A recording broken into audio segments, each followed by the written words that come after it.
right, the time is now officially 6 p.m. Pacific time. I want to take this moment to appreciate and acknowledge every single one of you for hopping on the Zoom. And I know we have a lot of people that are going to be watching the replay as well. What a monumental week. I just want to first and foremost talk about that. I know personally from my organization, this was a record-breaking month for us.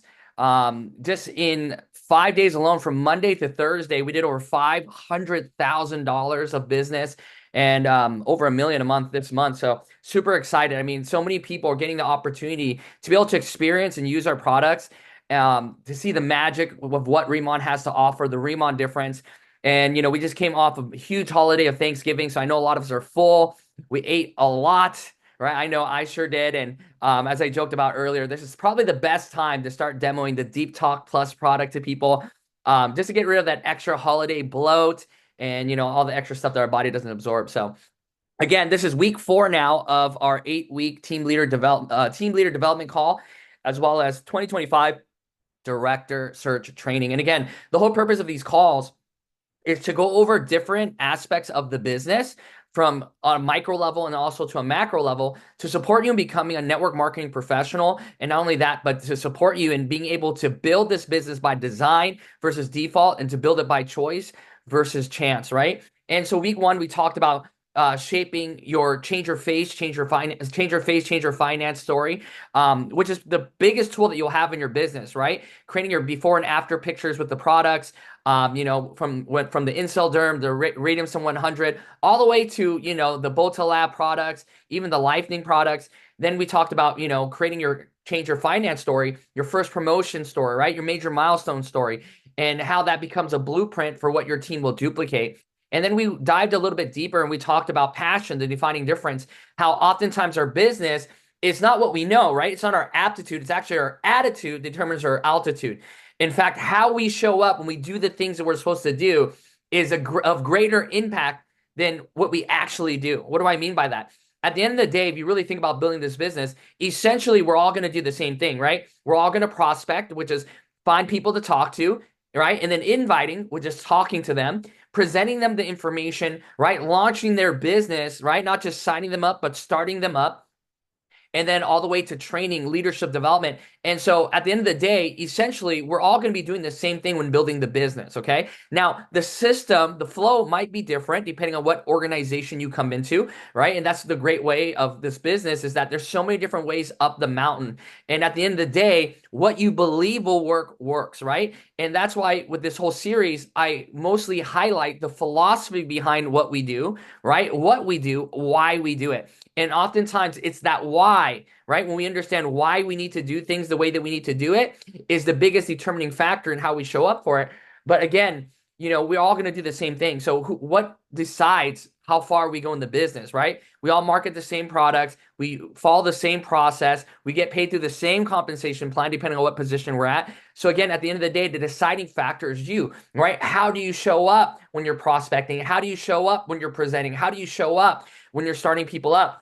And a lot of times, right, all that comes down to is how prepared you are. The more prepared you are, the more confident you're going to be. And we talked a little bit about that in the passion training.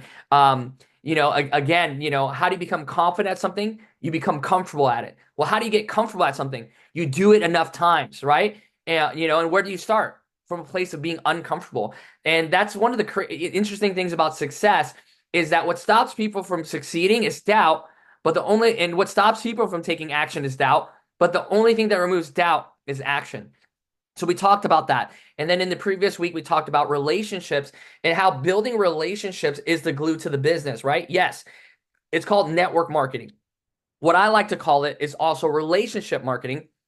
What most people tend to focus on is they focus more on the marketing and not enough on the relationship, right? They both go hand in hand. Marketing is what gets people through the doors. It's what gets people to be your customers. It's what gets people to sign up as your planners. But the relationship and the connection that you build with them, right? That's what keeps them in.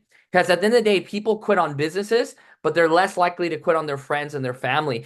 And what we offer here at Remon is a lot more than a lucrative rewards and revenue program. What we offer here at Remon is a lot more than a 5-star opportunity. It's a lot more than quality products, right? It's a community. And one of the things that you're going to notice that we all have in common is that we're all very, for the most part, I would like to believe, right? Maybe I'm just naive and gullible, but I would like to believe that we're all very kind people because it takes a certain type of person to succeed in a business like this. Well, number one, you have to have courage to start, right? You got to have the consistency, but more importantly, you got to have that kind heart because in this business, especially after senior manager, you cannot progress in the rewards program unless you're developing other people, unless you're supporting other people have success. And again, to be able to do that selflessly, to be able to build a team where you put your team first is what really creates that long-term business that propels you where you can eventually walk away and turn that active income in the beginning into passive income. Okay. And so today we're going to go into the next week that we're going to talk about, which is fortunes in the follow-up, right? We're going to talk about exactly what does that mean, right? What does that look like? And what is the philosophy behind it? And how can we as planners, right? And brand ambassadors for Remon be more effective at that? Because again, the fortune is in the follow-up and everything that we do in this business, we have to be intentional, right? To put our energy, our focus intentionally in the direction that we want to go. Why is that important? Well, because again, energy is energy, but how you use that energy determines the effectiveness, right? Last week I talked about 1,000 watt of energy. You put that into a light bulb, it barely lights a room. But you put that, in a laser, 1,000 watt laser beam can actually cut through steel. Now it's the same amount of energy that's being emitted, but the difference is one, the energy spread out, and that's what happens when you just build your business by chance and by default, which is letting things just happen, right? And then when you build it with a laser beam, that's intentional focus, condensed focus energy. And that's what we're here to support you in doing. Okay. So let's talk about the fortune is in the follow up, right? Now, the key to success in network marketing isn't just about making connections, right? That's what gets your foot in the door, but it's about following up consistently to nurture those relationships and turn them into valuable partnerships. And one of the things I greatly appreciate, and this is the way that Mr. Tim Herr, when I first met him 19 years ago in this industry, he says, Julian, all network marketing is a personal development program with a comp plan attached to it. Now, let me say that again, right? Network marketing, right, is a personal development program with a compensation plan attached to it.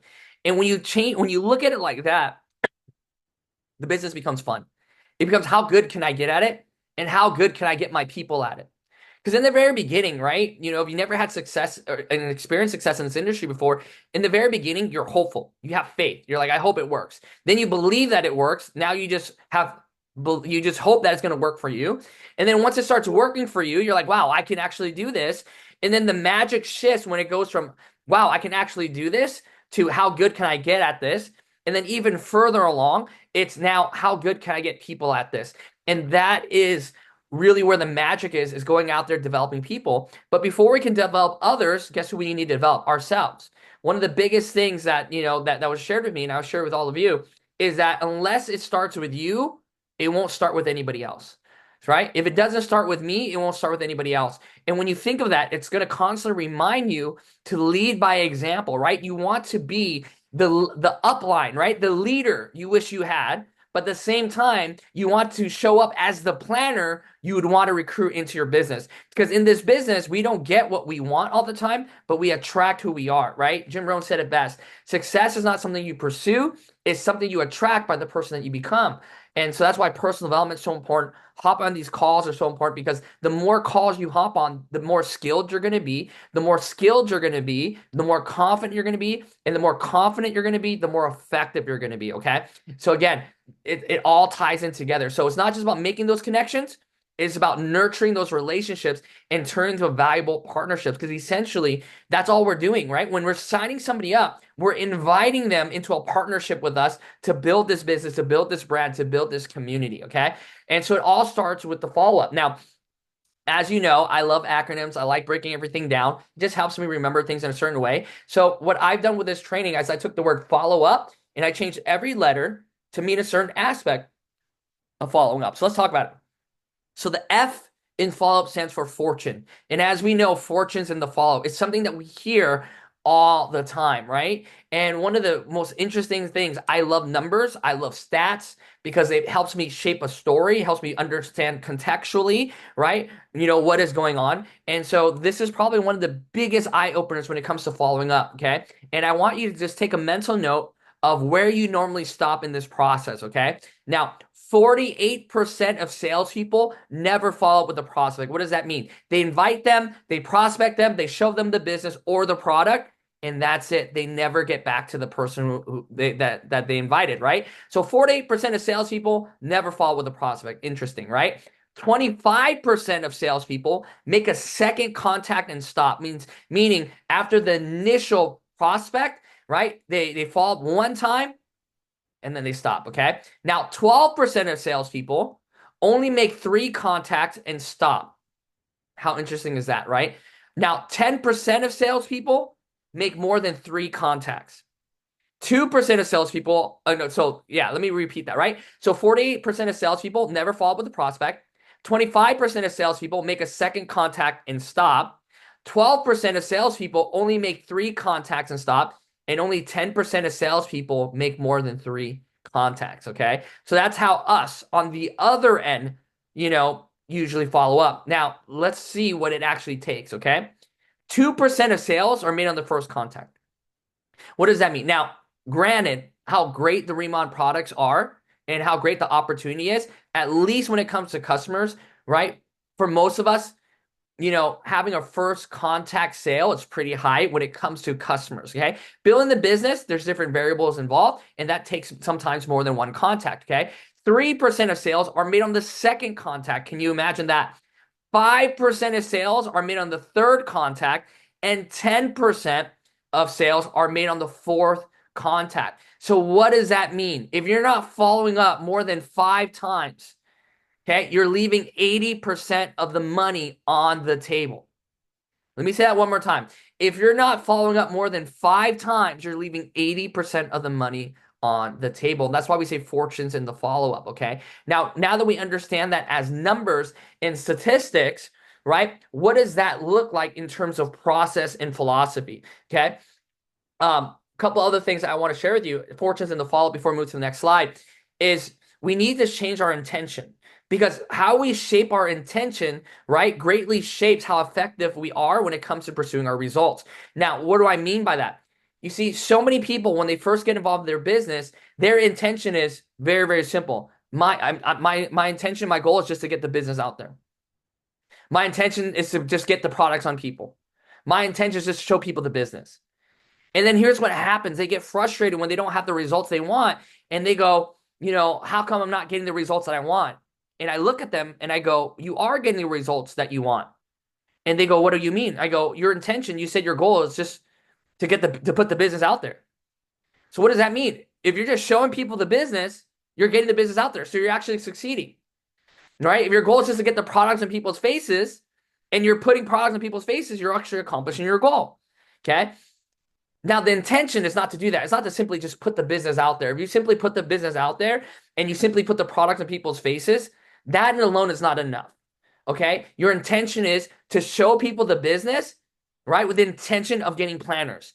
You're right? Your intention with putting the products in people's faces is the intention is to get new customers or planners. So again, what is your end goal? Once you know what your end goal is, you work backwards and you move towards that. And the end goal is always is to build your business by attracting new planners and customers into your business, okay? And then having them follow through with the system to duplicate the results. Now, the first O in follow up is organized. And one of the biggest things that we have to be is organized, right? My mentor, Mr. Tim Herr, would always say, and Mr. Chris Kim, and Mr. Chris Kim really, really landed this for me. He says, Julian, in this business, you're either going to organize or you're going to agonize. Let me say that again. You're either going to organize or you're going to agonize. And for me, a part of me with autism, I like structure. I need the process. I need the order. It has to logically make sense for me. But also my ADHD, I like, spontaneity, right? I don't like to be controlled. I don't like to be told what to do. So it's a constant battle. But one of the things I realize is that structure creates freedom. Being organized actually creates more freedom, and it actually allows more energy for you to be able to go out there and actually use that energy for things that you need to do. And so being organized saves a lot of time. And what do I mean by that, right? You want to utilize your calendar, right? You can use your notes, right? That's something that, me, my fiance and I do. She's a lot better at it than I am. She has a calendar of all the events, right? In her notes, whatever the dates are, important dates, she puts it in there. So we block it out and we have something to cross reference, right? In the business, we need to be doing the same thing as well. Okay. You can actually use an actual calendar or you can use your notes. But when you go out there and you show someone the business or you show someone the product, right? Whether it's through a home party, a K pop up, whether it's through a Zoom presentation, we got to be organized. And what does that look like? Okay. I know it's at the bottom, but if you're showing the business to 5 people, guess how many follow ups you have? 5. So in your calendar, how many follow ups should you have in the schedule? 5, right? So we got to get organized. And one of my favorite acronyms, and I'm going to share with you all right now, and chances are you probably heard Mr. Timber share this on another call. I call it BAM FAM, right? BAM FAM. And it's an acronym. And it stands for book a meeting from a meeting. Now, if you're always booking a meeting from a meeting and you're always following up, right? Guess what's happening? You're always going to have something in your schedule to work with. So what does that look like? Well, if I'm showing someone the presentation, let's just say, I show Anita the presentation on Monday. Okay. Well, actually, let me highlight a couple other things. Okay. The second thing I want to add, right? So you either organize or agonize. So be organized, utilize your calendar or your notes, have somewhere that you can cross-reference, right? The second thing is always be booking a meeting from a meeting, bam, bam. And next, I'm going to share with you the 48-hour rule, right? It's kind of like dating, right? Once you show someone the business, it's like taking someone on a date. How long should you wait till you call them or text them? Okay. Now, there's no limit to when they can call you and text you. But for me, when it comes to following up, I don't like it to last longer than 48 hours. Why is that? Because out of sight, out of mind. You always want to be following up within the first 48 hours, okay? And again, I shared this earlier. If you do 5 presentations, guess how many follow-ups you have? 5. And you always want to book a meeting from a meeting. So let me share with you what that looks like. Now, again, if I show, let's just say, I do a Zoom, I invite Anita to a presentation, okay? She takes a look at it, okay? Now, one of two things happens. After she sees the business presentation, there's only 2 things that can happen. Either she gets started or she doesn't get started. But guess what? Either way, I'm going to follow up, okay? So what do I mean by that? If Anita says, hey, I'm so excited, I'm going to get my starter kit, I'm going to be enrolled. Well, the next thing I immediately do is I book a meeting from a meeting, right? So what meeting am I booking from this? Her orientation. I'm booking her launch call, right? So now guess what? On my calendar, I go, hey, Anita, now that you've gotten started, it's very, very important for me and for you that we properly support you in starting up your business, right? Not just signing you up because you're in business for yourself, but never by yourself. Anita, in the next 48 hours, what time works best for you where we can hop on, a 45-minute to an hour call where we can go over where all the tools are located. We can figure out what your short-term and long-term goals are. And more importantly, we can set a game plan for you to reach the position of manager, senior manager, and team leader, as well as setting things in motion to support you in building your business. Well, guess what? Now Anita's going to look at her schedule and she's going to find when she's available. Now, notice I didn't say, hey, when are you free for us to launch you? I say, when are you available in the next 48 hours, right? I'm leading the conversation because if I'm just asking her, when are you going to be free? Well, guess what? Her answer could be Friday. It could be anytime. Now, if I sign her up on Monday, but I can't launch her to Friday, guess what? That's a lot of time for different things to happen and a lot of extra hurdles you might have to jump over that you could easily be prevented, right? So again, if she signs up, guess what? I'm booking a meeting from a meeting within the first 48 hours. When can we launch you? Now, guess what? Now it's on my calendar. Now I have more productivity, right? Money-making activities on my schedule. And then guess what? When I launch her and I do the orientation call for her, the last slide is, getting committed to the plan, right?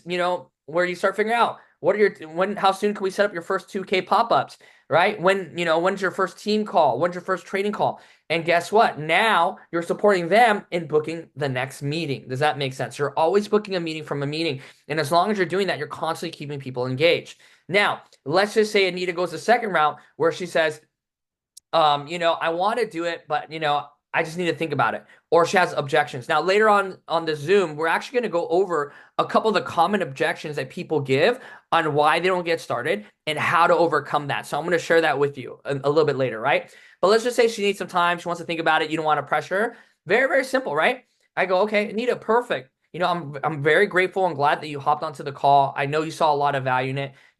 When would be a good time for us to follow? When would be a good time for me to follow up with you within the next 48 hours? So that way, I can answer your questions, whatever may come up, and support you in getting clear on whether you want to do the business or you don't want to do the business. Okay.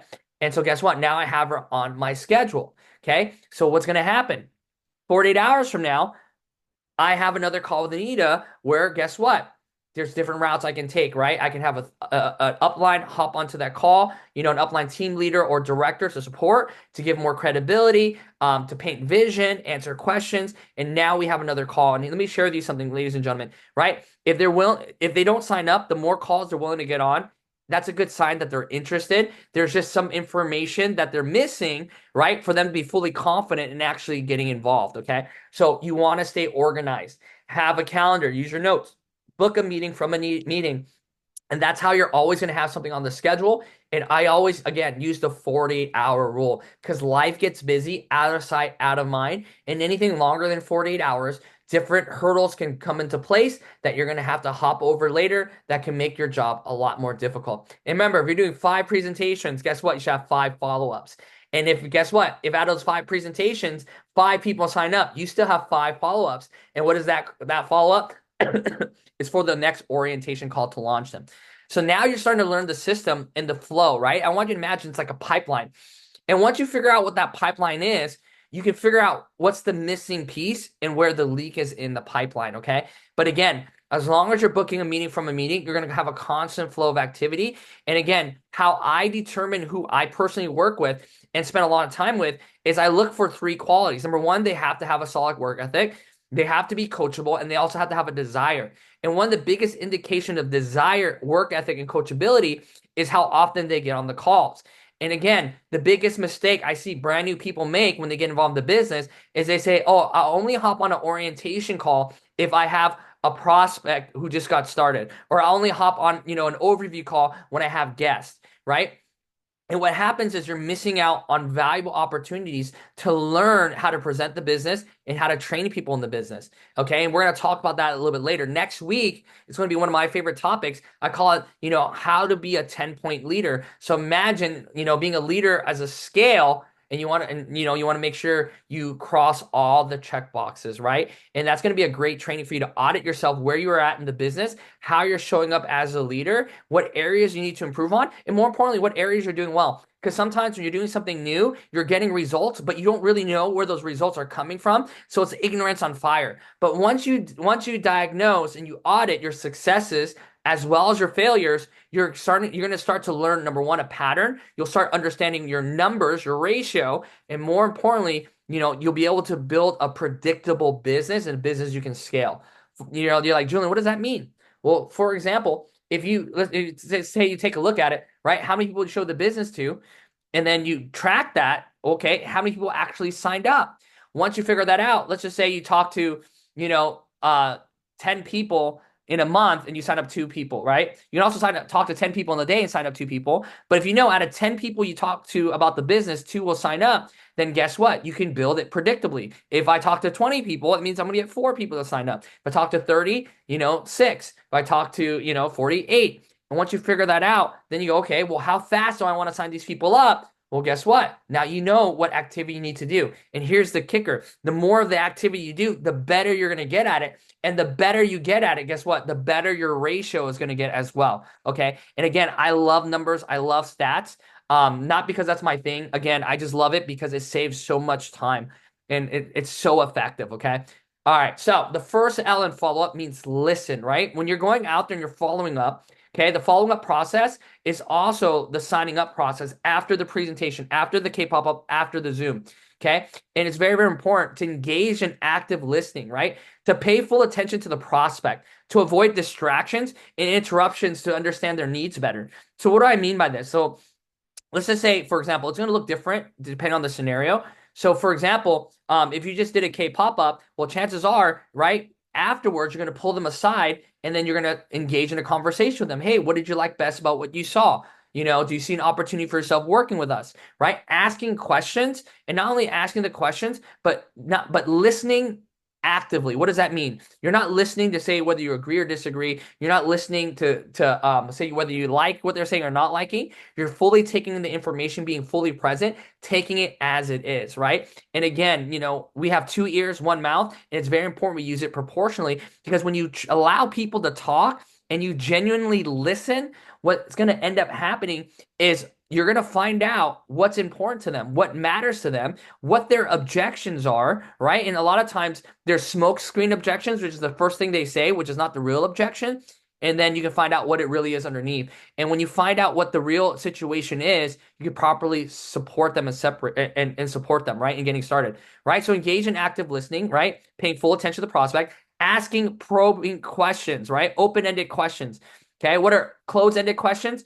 Questions that have an answer of yes or no. Open-ended questions are questions that lead to something beyond a yes or no. Okay. So ask open-ended questions, gather more information, and uncover the prospect's pain points and goals. Because remember, it's not about you, it's about them, right? It's not about talking people into the business. It's about talking them out of their excuses, right? Because when you're talking people into the business, it's a little salesy, right? And there's nothing wrong with sales. What we do essentially is sales. But when you're active listening and you're on their side and you're talking them out of their excuses, it truly is, you're in it with them, supporting them and getting them to see another possibility, right? I love to use the word enrollment. And, typically when we hear the word enrollment, we think of signing up for a class, signing up for a program or sales. And enrollment is persuasive language, but it's not quite sales. You see, how I feel a solid enrollment is when you get someone in the business is, number one, you getting them to do what you want them to do, but them actually wanting to do it, and more importantly, feeling good about it, right? And that's how you want to build the business. Obviously, you want your people to do the business, but you want them to want to do the business, and you want them to feel good about doing the business.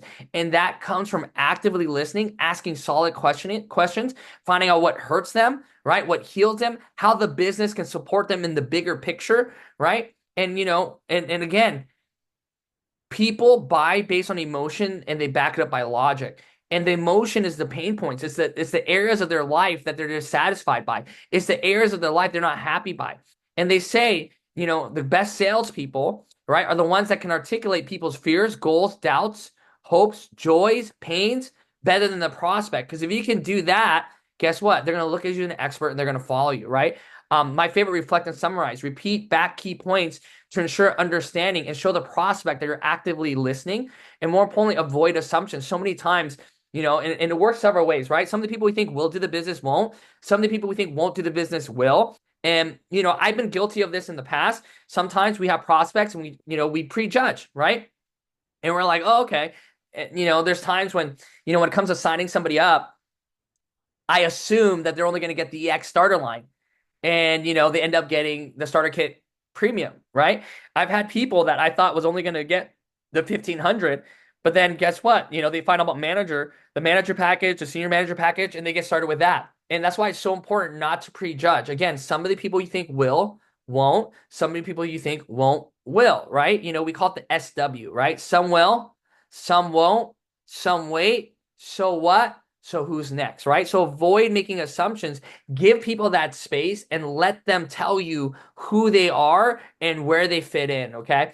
And again, I love this so much, the active listening. Listening is probably the key thing to everything, right? Because again, we talked about relationships, and this works in relationships as well. And I'll give you an idea. So any of you that are in a relationship, you're married, this is a great tool that you can have. It's something that I teach, my clients and my other businesses that I do as well. And, when obviously conflict's the natural part of any relationship, right? Resistance, conflict. And so anytime you have a conflict with a significant other, a spouse, or whatever it is, right? That means there's something going on that they're unhappy about. There's an emotional response. And what happens is a lot of times when someone brings something up, right, to you and it's conflict, oftentimes, what do we want to do? Especially if we're a man, right? If we're a male, we want to solve it. We want to say that wasn't my intention. Oh, that's not what I meant. And we try to justify, use logic, right, to get them to see that they misunderstood the situation. And even if they did misunderstand the situation, here's what happens. When you're trying to use logic and you justify and explain, it devalues their emotional response and how they feel. And let me tell you something. We can all agree that a lot of times how we feel is a lot stronger than what we understand intellectually, right? And so what happens is in conflict, what I teach my students is when you have conflict, you got to ask yourself, who has the stage right now? Who has the mic? So obviously in a relationship, if someone's unhappy, let that person have that mic. They're the person on the stage. Let them share what is going on with them. Do not try to justify. Do not use logic to explain. Let them have the space to fully articulate and express what they have going on. And then here's what you do. Okay? You reflect and you summarize. Not deflect, right? Reflect and summarize. So once they explain all that, right? Like, I was very upset. I was very hurt, when you said this, when you use this tone, X, Y, Z, right? Normally, like, well, that's not what I meant, right? And again, that creates more conflict. Someone doesn't feel heard, more resistance, nothing gets done. Everybody's going in circles, right? So in a relationship, how that would work out, again, who has the stage? Who's holding the mic? Let them have it. Let them fully express, let them articulate. And then when they're done, you reflect and summarize. Okay, so what I'm hearing is it really hurt you when I said this, right? I hurt your feelings when I use this tone. This is how I made you feel. Okay. And then guess what happens when you reflect back to them and you summarize what they said? It diffuses the emotional tension, and now they feel seen, they feel heard. And because you're actually repeating back to them, their pain points and what they expressed, it shows to them that you were actively listening. You understood what the situation, what the problem was, right? And then guess what? You avoided assumptions because you allowed them to speak. And then now you can ask the probing questions like, okay, well, now that we got that clear and we understand the situation, how would you like to move forward? What would you like from me? And that's it. And so guess what? It works the same way with your prospects, right? Whatever objections they have, don't be so quick to like answer the objections like that, right? Allow them to fully express themselves. And if you don't fully understand their objection, ask more questions to get the big picture and then repeat back to them. So you're telling me that you want to do this business, but you're afraid that you don't have enough time. Is that correct? Yeah, I feel like I don't have enough time. And then you can steer into another direction. I really want to do this business, but I don't really have, I want to do it, but I don't have the money to get a starter kit. Okay, so you tell me you really want to do this business, but you don't quite have the money for the starter kit to get started, right? You're repeating it back to them. And when you repeat it back to them, again, it shows them that you're active listening and they'll appreciate it. And again, you're avoiding assumptions. And I'll show you how to overcome those objections in a little bit, right? But again, by actively listening and fully engaging with the prospect, you can build trust, right? You can understand their needs and more importantly, provide a better solution to address their challenges, okay? The more personal you make it for them, the better it's going to be, okay? Now, the L stands for lead, and this is where we're going to talk about the objections, right? And again, so, people are scared of objections. They're scared of objections. And when you're scared of objections, it's because you haven't practiced rebuttals. And, I know we're in Remon and, it's predominantly women. And I know sometimes, as a guy, myself, Tim, Chris, we use masculine examples. But for me, the best way I can explain it is fighting, right? And I'm pretty sure, whether you're a boxer, a kickboxer or not, you can understand this. But when I first started training as a kickboxer, I was so scared of getting hit that I was trying to avoid getting hit at all costs. And, when you're avoiding getting hit, you're operating from survival, you're operating from fear, and you're anticipating getting hit. But here's what happens. Because I was afraid of getting hit and I was trying to avoid getting hit, every action I took was based on that. And guess what ended up happening? I got hit a lot. And then my coach said something that was very interesting. He goes, Julian, getting hit is a part of the game.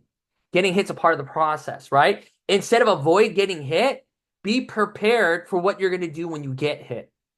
And that shifted everything for me. Because guess what? Before, I was scared of getting hit, so I was trying to avoid it. I got hit more. Now it's like, okay, I know I'm going to get hit. It's part of the process. When I get tagged, how am I going to tag them back? And guess what? Now that I knew that and accepted that and was prepared for that, I showed up with more confidence, greater posture. And because of that, guess what? I actually ended up getting hit less. Now, how does that apply with Remon? How does that apply with sales? Okay.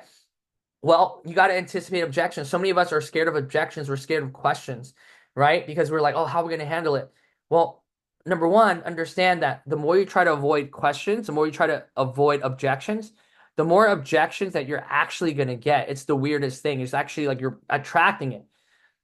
Instead, be prepared when they do give you an objection. How are you going to respond? And when you have that level of confidence, preparedness, believe it or not, you actually get less objections. More people actually get started. Or guess what?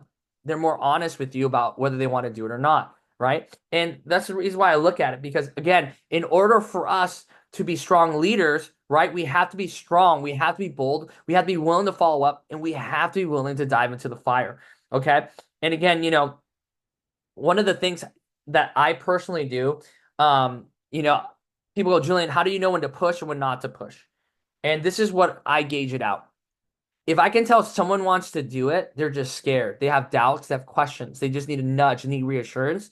I will hard close and I will show up strong for them and I will push them to get started in a way that they feel like they want to get started and they feel good about getting started. Okay. Now, if I can clearly see that someone obviously doesn't want to do it, and they're just trying to be nice or trying to be kind to throw up a smoke screen, I don't even push. What do? I maintain the relationship. I thank them for coming down. I let them know how much it means to the person that invited them, or for me if I invited them, and I preserve the relationship. Why is that so important, right? Because if someone doesn't want to do it, it's okay for them not wanting to do it. Because let me tell you why. When someone tells you no, that's the second best answer you can get. The first best answer is a yes. The second best answer is no.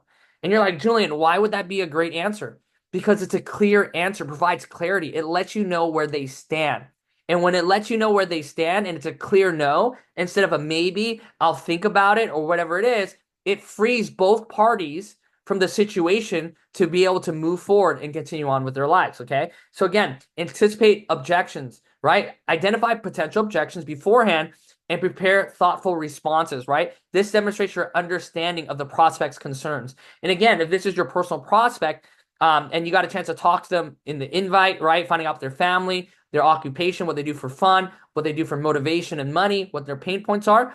You'll kind of have an idea what some of their objections might be, although you should not assume, right? Next is you want to convey conviction. You want to speak with certainty and enthusiasm about your product, right? Or service, right? And you got to be confident, and your confident demeanor is what's going to help build trust and overcome hesitation. If you know where you're going, people will be afraid not to follow you. But if you don't know where you're going, people will be scared to follow you. And that is such a subtle communication, right? Guess what? If you're confident, you believe in what you're doing, you believe in the product, you believe in the rewards plan, more people will join. And some people might not even believe in it, but they'll still join because of how confident you are, and they'll be scared of missing out, okay? Next is address concerns directly. So I'm going to spend some time to kind of talk about a couple of objections for y'all. And for me, again, I don't accept people's excuses if I know they want to do it, right? If they need the reassurance. Okay. So overcoming objections is pretty simple, right? The first thing is to understand that some people, they throw out objections just to test you and see how strong you are. Because chances are, if they have these objections, guess what? Their friends and family that they're going to be introducing the business are going to have probably similar objections. And the reason why is because we tend to surround ourselves with people that have the same worldview as us. They're in the same situation as us. Okay. And again, if you can help them, well, guess what? You're going to be able to help their friends and family, and that's going to build their confidence. So a couple of common objections. Number one is money, right? Someone goes, I want to do it, but I don't have the money. Now, one thing I'm going to share with you about objections, and this is for me, and again, practice, practice, practice. But if someone gives me a genuine objection, then I'm going to give them a genuine rebuttal. If someone gives me a sarcastic objection, I'm going to give them, a sarcastic rebuttal, right? One example is that like a pyramid. Is this one of those pyramid things, right? If someone says it sarcastically, right? I'll give them a sarcastic answer. I'm like, no, those things are in Egypt, right? Matching energy from energy. So again, they give me a sarcastic, response. Oh, it looks like one of those pyramid things. Well, then, hey, no, those things are in Egypt, right? Being sarcastic back, diffuse the situation. Now, some people are not educated. They're like, oh, is this one of those pyramid things? Okay, guess what? I'm going to ask probing questions. What do you mean by that? Can you elaborate? And then they usually say something along the lines, oh, one of those things where the person at the top works, where the person at the top, makes all the money and they bring in people that work really, really hard and they make less and blah, blah, blah. I go, doesn't that sound kind of like your job? Because think about it, at a job, right? Who makes more money? You or your boss. Well, who works harder? You or your boss, right? X, Y, Z. And so you use different examples to shift their perspective. And when they change the way they look at things, the things they look at change, okay? Next is money. Okay, we talk about money, right? If someone goes, well, I don't have the money to get started. And this is the first question I say when it comes to money. I go, separate the money from the desire. If money wasn't an issue, would this be something you'd want to do? Okay. And they say, yes, of course. I'm like, okay, cool. Then, depending on the person, I handle it a couple of different ways, right? The best part about our business too, by the way, it's only $20 to get started. So you actually don't need a starter kit, but obviously a starter kit helps, right? But for some people, they really want to do it, but they don't have the money. Then I say, hey, well, at least get $20 to get started as a planner. And guess what? You can start going out there, showing the business and the products to people. And through that, you can generate sales, right? You can sell to buy, generate enough sales to buy your own products. And then you have your own products to use. Okay. So that's one thing. That's one direction I use with the money. The other thing I say, and this doesn't happen too a lot, but it does happen on occasion. And I always say separate the money from the desire. Money wasn't a problem, something you would do. They go, yes. Then I have a serious conversation with them. I go, okay, cool. Well, understand if money's an issue now, it's going to continue being it's going to continue being an issue unless you do something different. To get started, GC the products is only $333 plus, tax. If you don't have that to get started and something that you do want to do, it's probably a clear sign that you need something to throw on top of what you're doing because it's not really working out the way you want it to work. Unless you do something different, there's going to be nothing different. How much longer do you want to keep asking your circumstances for permission? And that will put things in perspective, right?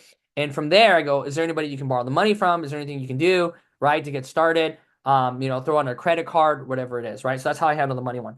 If someone goes time, I go, okay, cool, right? If you had more time, would this be something you would do? They go, yeah. I go, well, there's 168 hours in a week, right?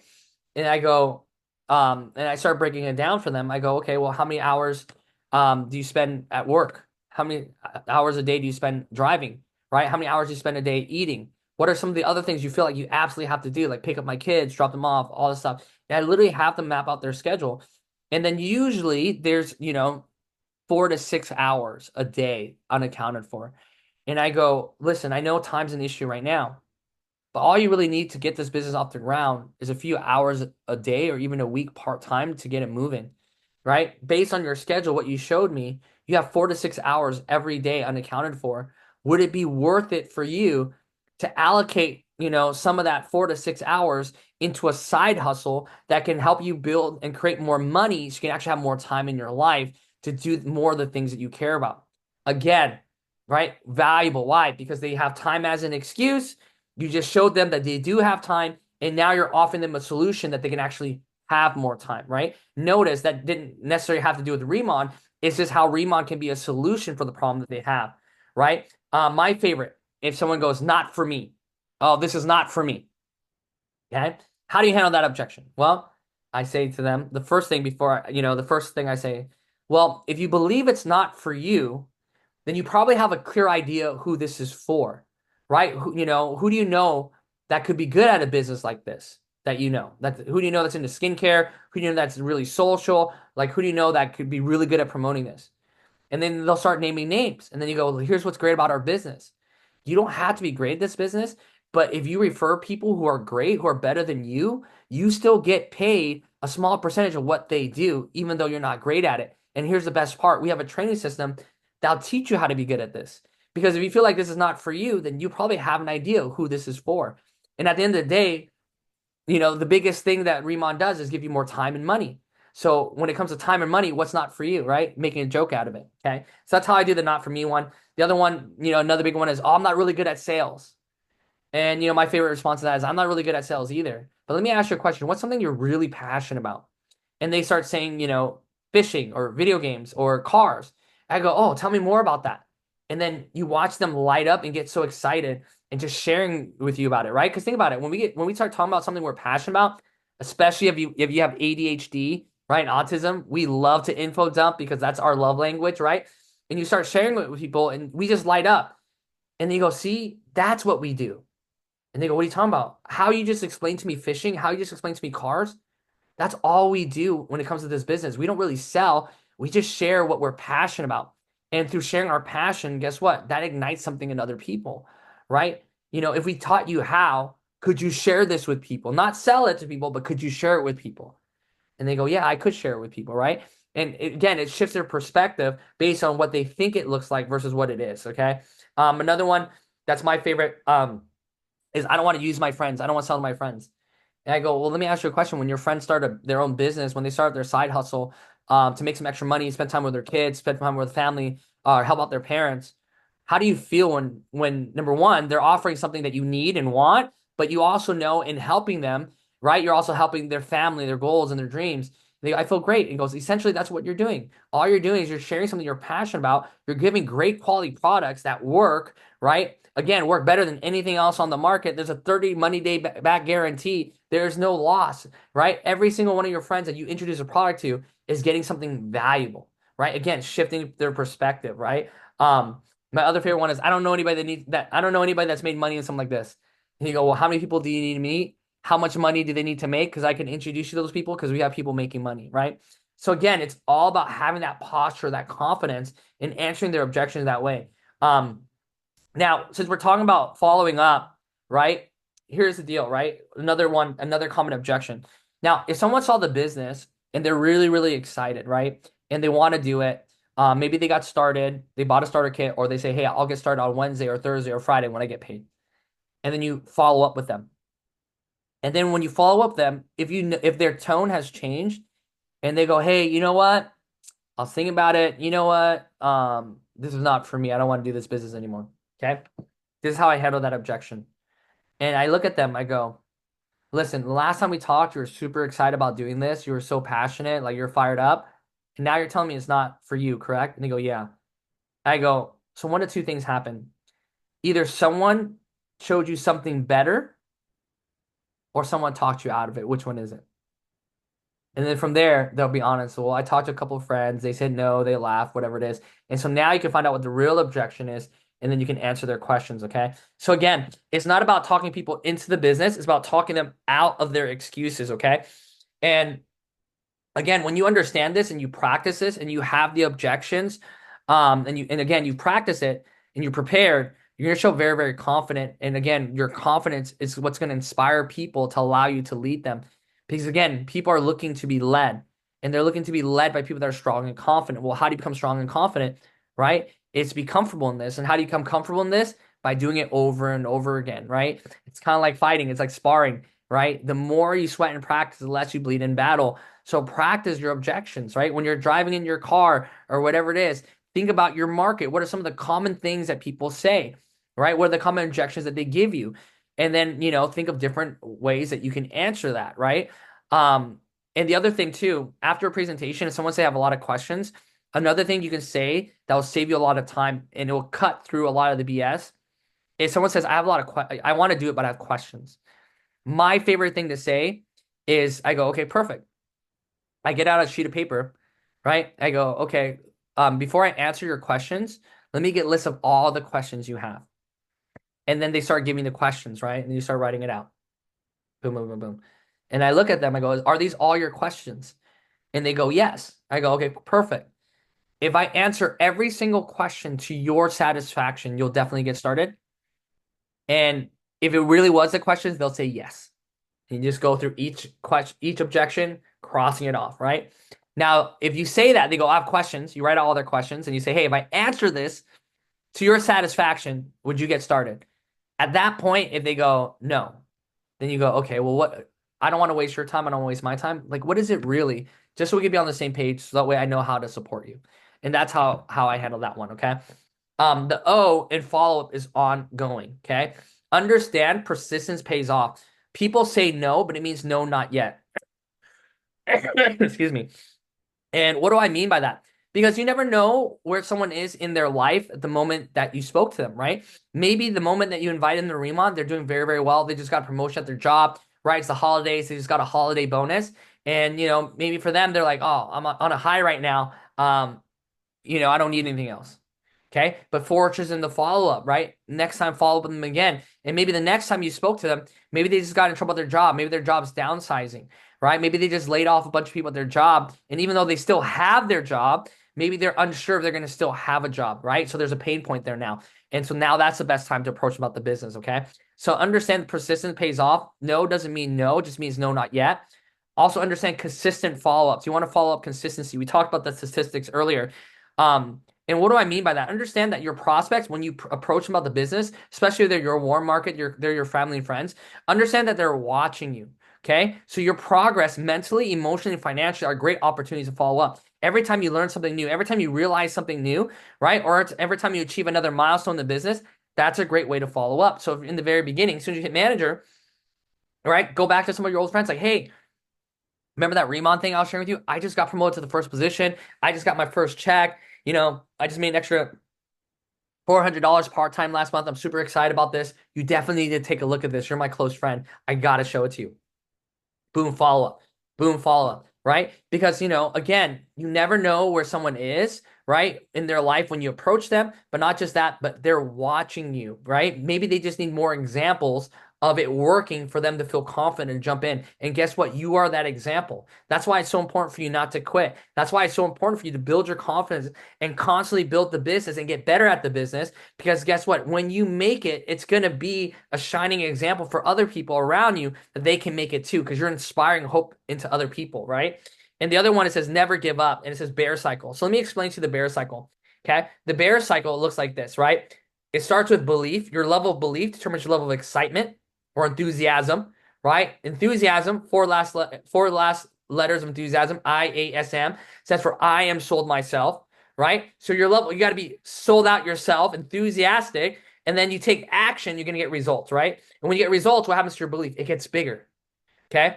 And then when you have more belief, bigger belief, what happens to your excitement? It gets bigger. And then what kind of action take bigger results? And it's like a spiral, right? That starts small and it gets bigger and bigger. Understand you have different friends who are going to fall in different places in that bear cycle. So some of the people that say no, guess what? Your bear cycle isn't big enough yet, right? Your belief level isn't big enough yet. Your excitement isn't big enough yet. Your action isn't big enough yet. Your results aren't big enough yet. And that's why it's so important to reapproach some of those people. Even for me, when I first got started in this business, when I first started building Remon, I contacted a lot of people, and there's a gentleman named Tony Pena, who just hit manager, in the organization. When I first approached him in December, if he would have signed up, he would have been the third person in my business that I signed up. He said, "No, it's not for me. I'm doing well in my company. I'm doing well, DJing and playing these weddings, all this stuff." And then guess what? I just kept building the business. As I kept building the business, I kept posting results, different things about the products. And eventually he reached out to me and he goes, "Hey man, I'm seeing how much fun you're having with Remon, everything you're doing. Like now you have my curiosity. When can we talk about it?" Right? So understand people are watching. That's why it's important to never give up and not to quit and keep moving forward and understanding that the process is ongoing, right? It's ongoing. Because here's the deal. If you quit, they'll never join. But if you keep moving forward, there's a high chance they're going to join at some point or another, right? And again, it's so valuable to keep following up and to check in with people to see how they're doing, to see where they're at genuinely, right? And when you follow up with people genuinely to see where they're at, how they're doing, naturally they're going to see how you're doing and what you've been up to. And that's a great opportunity, right? Because they ask you to share about the new milestones that you've been experiencing, the things that you've been learning, how you've been growing. And again, those are all great things that also draw people to the business because they start seeing that there's a lot more to the business than selling skincare, right? Lotions and potions, as people think, right? Um, W in follow up means why not, right? Uncover opportunities and, just really approach follow ups as chances to explore new possibilities with the prospect rather than just closing the sale. Okay, let me say that again, right? Approach follow ups as a chance to explore new possibilities with the prospect rather than just closing the sale. And I think that's so important because so many of us are focused on closing on the sale. Yes, that's our intention. That's what we want. But imagine just taking them on a journey to really guide them from where they're at to where you want them to be that they didn't even know they wanted to be. And that process is fun in itself, right? So look at it as a game, right? Spark curiosity. Again, that's huge. The best invites, the best follow-ups to the next event is like a teaser. It's like a trailer, right? Susan talked about this on a training we did for Jackie, right? Frame follow-ups in a way that piques the prospect's interest, encourages them to collaborate with you, okay? And embrace creativity. Be open to unconventional ideas or solutions that may arise during follow-up conversations. Because, again, different scenarios are going to approach themselves. And again, if you give people the opportunity to speak, which people love to do, and you actually listen, you're going to get a lot of the answers that you're looking for. You're going to get a lot of the different ideas of how to steer the situation to guide both of you into the ideal scenario that you want to get to. Okay. So I think it's so huge. Again, by adopting a why not mindset, you can transform follow-ups into engaging dialogue and unveil new avenues for mutual success. Okay. The U in follow up means use your upline, right? Use your upline, right? Let me tell you something, ladies and gentlemen. A lone ranger is a broke stranger. Okay. We're in business for ourselves, but we're never by ourselves. So use your upline. Leverage your upline's expertise, right? Why? Because your upline has valuable experience and insights that can help you overcome challenges and improve your sales strategies. So what does that mean, right? After a K pop-up or a Zoom, after you're talking to them, right? Just say, hey, I want to introduce you to somebody and get them on a three-way call with your upline, right? Or, if you're at a K pop-up, introduce your upline to them, right? And guess what? Your upline is going to share a little about their story. They're going to get to know your prospect a little bit more. And because they also have more experience, right? They're also going to be more comfortable handling objections as well. So they're going to have your back, okay? So utilize your upline. And a lot of times at the very beginning, things that are small appear bigger to us because we haven't experienced it yet. But for your upline, a lot of the things that are big to you are small for them. So they're going to handle the situation a lot differently, right?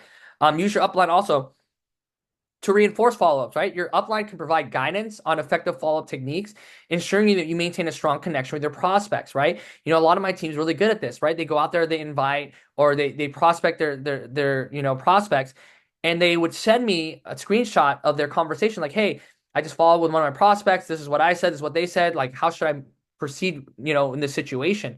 And I would offer them guidance, depending on the situation. So again, that's a valuable resource that you have with your upline. So use that, right? Utilizing your upline also boosts credibility, okay? By aligning with your upline, you can leverage their authority and reputation to build trust with your prospects. And I think that's so huge. And why is that? Because when it comes to your personal prospects, we call it the edification triangle, right? Your prospects trust you. That's why they're willing to take a look at the information. They're willing to try the product, right? They're willing to get on a Zoom or go to a home party. But guess what? Your friends and family or prospects trust you, but they might not respect you. And when I say respect you, I don't mean like they're going to disrespect you, but they see you for who you've been and where you're at, not necessarily see you for where you're going. Does that make sense? Right?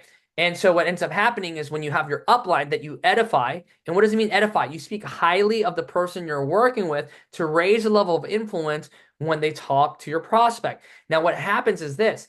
Your prospect doesn't know your upline. Okay? There's no trust there. The trust between you and your prospect. But guess what? Your prospect is going to listen to your upline because there's respect there, because you edified them. Does that make sense? And you leverage your trust with your prospect, right? By edifying your upline. So that way they'll listen out of respect. And that's how it works. Okay. So again, by utilizing the expertise and guidance of your upline, you can strengthen your sales strategies, improve your follow-up efforts, and enhance your credibility with your prospects. And again, I say this is so important. I throw in use your upline because I believe people are not utilizing their upline enough. And some people are utilizing their upline, but not in the most effective way. Okay. Your upline's hindsight, which means their ability to look back, will save you so much time, energy, and money because it becomes your foresight, which is your ability to anticipate what's coming. Does that make sense? Because your upline has been there, seen that, done that.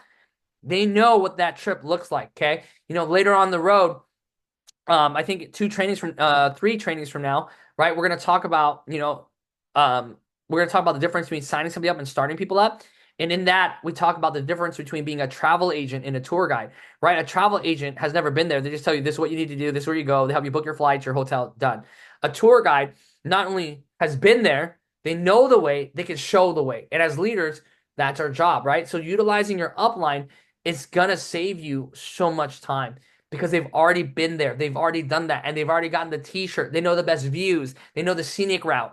And so they're going to save you as much time as possible, okay? So utilize your upline. Again, a lone ranger is a broke stranger. You want to go fast sometimes, yes, going alone by yourself, doing it on your own, you can go fast. But if you want to go far, it's important to go with people, okay? And then the last part of follow-up is posture. The P stands for posture, right? You want to approach your follow-ups with the same confidence and unwavering determination as a samurai warrior. Okay, adopt a decisive mindset, ready to seize opportunities and overcome obstacles with grace and composure, right? Your posture, both physical and mental, can significantly impact the outcome of your interactions. Again, at the end of the day, okay, at the end of the day, you want your prospects to look at you as someone that can lead them. And that all comes down to your posture. That all comes down to your confidence and understanding that you are the one with value. Does that make sense? Because think about this. If you offer someone $1 million diamond, okay, imagine you're walking around with $1 million diamond and you're offering it to people. People will still say no. People will question, how do I know it's a real diamond? Where is it from? Why are you giving diamonds away? And people will actually reject $1 million diamond. Now, when someone rejects $1 million diamond, does it make the diamond any less valuable? No, it's still worth a million, even if they don't see it. And so why do I share that with all of y'all? Because understand when you go out there, we're the ones with value. What do I mean by that? Because we're offering someone, right, really great products that can change their face, but also a company that has a really great rewards and revenue program that can change their finances, help them change their face, change their finances. Here's what we know for sure. If they don't join, there's a high chance that their face and their finances are going to stay exactly the same. High chance. Because nothing changes, nothing changes. Okay? So they say no. Chances are you're going to have the same face, same finances. But if they say yes to the opportunity, there's a high chance that we can change their face and change their finances. So again, who has the opportunity? If they don't join, guess what? We still have that opportunity. We still have places that we want to go. We have possibilities that open up, goals and dreams that we can accomplish through learning, through working and showing up. But for them, their life stays the same. So I say that to have that posture, knowing that we have that opportunity to provide for people. And in today's society, people are looking for that more than ever. And again, it's not just the products changing their face, it's not just the business changing their finances, but I honestly believe it's also the community that we offer and the community we have here in Remont is something that so many people are looking for, they're yearning for, they're wanting because they just want to be around better environments. Because like we talked about, right? What do people need? People need a better tomorrow. People need hope.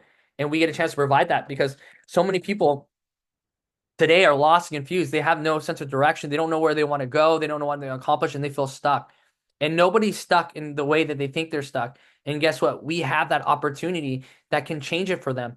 And when we are scared and when we hold ourselves back and when we're more concerned with ourselves, people miss out. And that's why it's so important for every single person on this call to develop that level of posture so people don't miss out on this opportunity. Because there's people out there that are looking for what we have, right? They're praying, hoping for a chance. And we have that chance to show it to people. And I'm a firm believer that the only people that say no are the people that don't know. And it's up to us to let them know. So that being said, ladies and gentlemen, thank you so much for joining us on this weekly team leader development call on fortunes and the follow-up. The replay will be available shortly. Make sure you send out that link to anybody who needs to see it. Practice those objections. And as always, I love to hear your stories. I love to support you. So if there's anything I can do, reach out to me on Instagram, reach out to me on Facebook, because at the end of the day, we're all in this together. And, when it comes down to it, the next 3 to 5 years, Remont is going to go down the history books as one of the biggest, the baddest, and the best company. And the question is going to be is, how much of a role are you going to play in it? And you know what the best part is? You can play as big of a role as you choose and are committed to playing. So that being said, happy Sunday, everybody. Happy holidays, right? Take that deep talk, and I'll see you guys next Sunday. Let's get it.